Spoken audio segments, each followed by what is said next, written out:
पर है अपने इस प्रकार की चीजें भी कि कब क्या पढ़ा जाए, क्या हटाया जाए। न तो कभी अपने बड़ों ने ध्यान दिया, इतिहासकारों ने ध्यान दिया, न कोई जनता ध्यान दे पाई। यार ऐसे कैसे हो सकता है।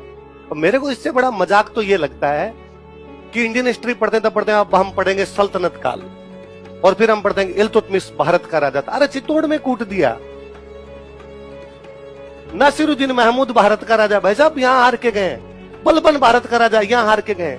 राजस्थान के कौन से टुकड़े पर दिल्ली के अलाउद्दीन खिलजी के अलावा किसी भी राजा का कब्जा है? राजस्थान पे तो आपका कब्जा नहीं है। जो दिल्ली के पास पड़े, तुम भारत के राजा हो, तुम दिल्ली के राजा, दिल्ली के आसपास की बाउंड्री के राजा। जैसे मेवाड़ का राजा मेवाड़ के आसपास का है, मालवा का राजा मालवा के आसपास का है, गुजरात के राजा गुजरात के आसपास का है, दिल्ली का राजा दिल्ली के आसपास का है। किताब कहती है हम सल्तनत काल पढ़ेंगे, हम भारत के सुल्तान पढ़ेंगे। भारत के नहीं है, दिल्ली के, उसके आसपास ही था। हम आगे पढ़ेंगे लोदियों की राजधानी थी आगरा। राजधानी कौन सी थी? सांगा ने आगरा से 50 किलोमीटर दूर जाके कूटा था। 50 किलोमीटर तक तुम्हारी चलती नहीं, राजा भारत के हो।